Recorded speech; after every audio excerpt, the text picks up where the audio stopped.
Hello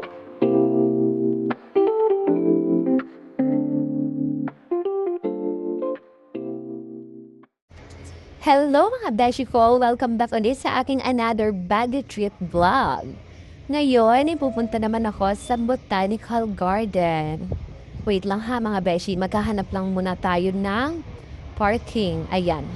Tapos, lalakarin na lang natin papunta dun sa my cave. Wait nyo lang. So ayan mga best, nandito na tayo sa harap ng Botanical Garden. Yung mga elders na nakapang-igorot, pwede kayong magpipicture dyan for a minimal amount. Yung bilihan ng ticket mga beshi, nandito sa kabilang side ng gate. So ayan yung pila, pipila tayo para bumili ng ticket. 100 pesos nga pala beshi ang entrance dito per person. So ayan, pumila tayo. Ayan, magbayad lang ako mga best ha. Pagpasok mga beshi, syempre may Korean guard na nakabantay. My God, bes! Pagpasok pa lang, grabe, super refreshing sa eyes ng view. And ang ganda ng hagdan nila mga beshi ha, may rampa. Pwede sa mga naka-wheelchair, sa mga senior citizen, naka-stroller. So ayan, PWD and senior citizen friendly ang atake ng kanilang hagdan mga beshi. Diba? Ang ganda niya. So ayan. Tingnan natin, ang daming plants, super refreshing talaga sa mata. Pagpasok pa lang yan mga best ha, pero alam mo yun, marirelax ka na kaagad sa view na bubungad sa'yo pagpasok mo dito sa Botanical Garden. Ito yung Centennial Garden mga beshi. Tinawag itong Centennial Garden dahil ginawa ito bilang pag-alala sa 100 years ng Baguio bilang isang city. Kaya pagpasok mo pa lang, may history ka nang makikita. Yung sculpture doon ay tinatawag na The Builders. Sumisimbolo daw yon sa pagtutulungan ng iba't ibang kultura sa pagbuo ng Baguio. Si Benhur Villanueva daw mga beshi ang gumawa ng sikat na sculpture na yon. Lakad-lakad pa tayo mga beshi, tingnan natin kung anong meron dito sa loob.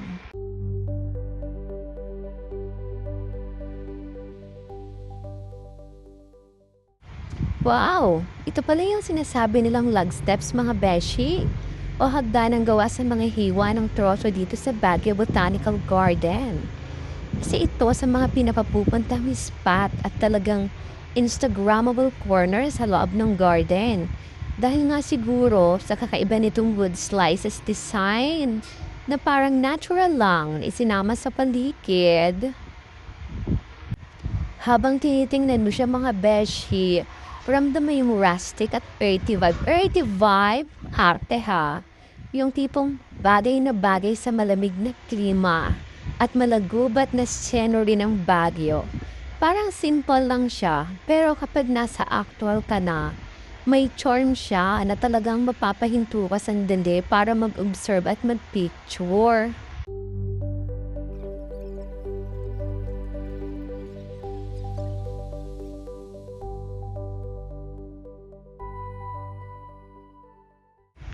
Dito naman mga beshi, yung Filipino-Chinese Friendship Garden. Yung red structure na may green na bubong ay isang classic Chinese pagoda style gazebo kung saan pwede magpahinga ang mga turista. Yan naman mga beshi, yung may hagdan na yan. Yan yung Chinese style gate or archway na may mga characters na nagpapakita ng pagkakaibigan ng dalawang kultura. May mga traditional lanterns rin. Itinayo daw yan mga beshi bilang simbolo ng magandang ugnayan ng mga local at ng Chinese community dito sa Baguio City.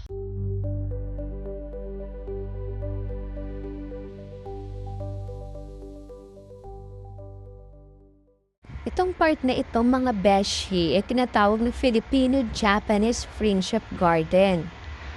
Ang tawag yan sa makukulay na parang payong na yan ay Japanese parasols. Hindi na ako best nakapunta doon sa Torii Gate, yung pulang gate na katulad sa mga shrine sa Japan.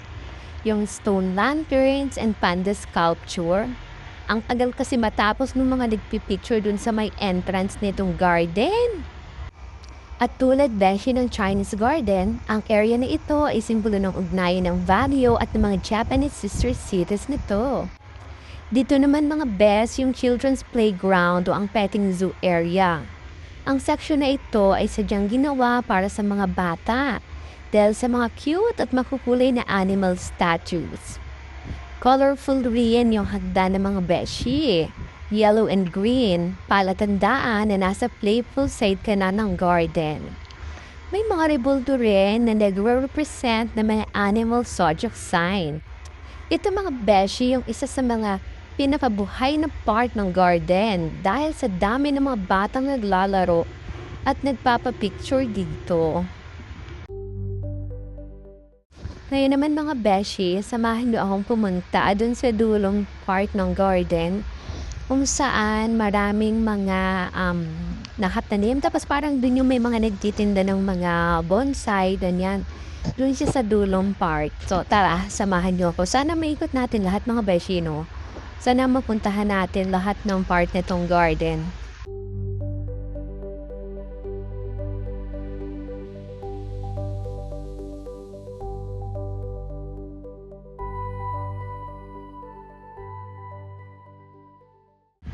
Andito na tayo mga beshi sa plant nursery o ang tindahan ng mga halaman dito sa loob ng Baguio Botanical Garden.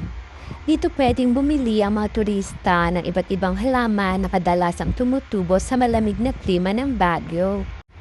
May lemon lime o pine trees, may bonsai, yung maliliit na puno na nakaset na sa mga decorative pots, meron din mga beshi succulents at cacti.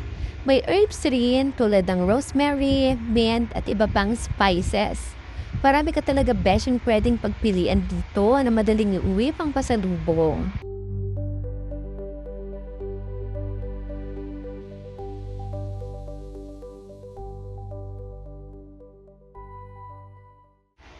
Sa kabilang side mga beshi ay part pa rin ng International Friendship Garden section. Kung napansin yung mga best, yung mga elephant statues, yun ang main landmark ng Thailand Garden section.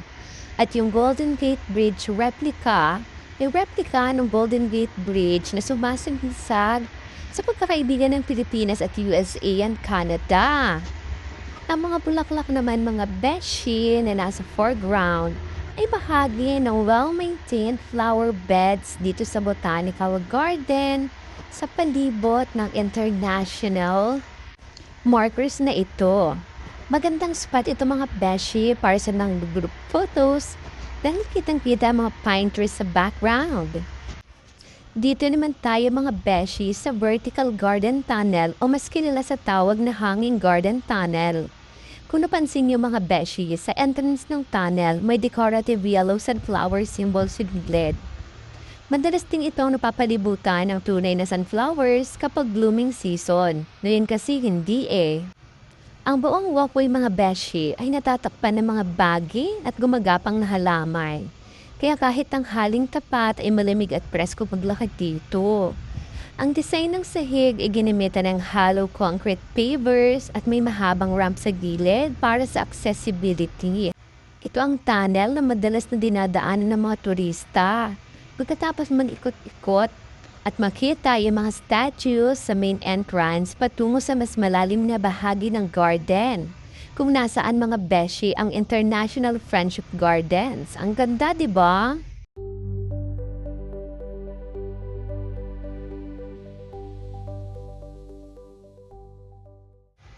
Dito naman mga best yung papunta sa Cordillera Village o Native Village section. Ang ganda ng mga naglalakihang ferns at magagandang pine trees na nagbibigay ng forest vibes sa area na to. Andito rin mga beshi ang dapay o gazebo na gawa sa kahoy, isang structure na yari sa mga sangatroso. Karaniwan itong ginagamit na pahingahan at madalas ding makikita sa paligid ng mga replika ng mga bahay kubo ng mga katutubo o igorot huts. Ang mga brick at stone pathways ay dadaan sa iba't ibang klase ng mga halaman na endemic o likas sa Cordillera region. Malapit na ito mga beshi sa bandang dulo o mas malalim na bahagi ng garden, kung saan mas tahimik at mas marami ng puno kumpara sa main entrance. Perfect spot ito mga beshi kung gusto mo ng relax lang na lakad at gusto mong umiwas sa dagsa ng tao sa international sections. Pasok naman tayo mga beshi sa loob ng orchidarium o ang glasshouse section ng Baguio Botanical Garden. Yung malaking puno sa gitna na gawa sa pinagtagpi-tagping baging at sanga ay tinatawag na centerpiece tree. Isa ito sa mga pinapa-favorite kuhanan ng picture ng mga turista. At gaya ng pangalan nito, may mga orchid collection at iba pang tropical plants na nakasabit at nakadikit. Ang art metal frame at glass panels ang nagsisilbing greenhouse para mapanatili ang humidity na kailangan ng mga halaman. Medyo mainit o humid sa loob nito mga beshi, kumpara sa labas ng garden, pero sulit dahil napakaganda ng lighting para sa portrait shots. Sayang lang mga beshi at hindi natin napuntahan yung Japanese tunnel, isang 150-meter tunnel na ginamit noong World War II.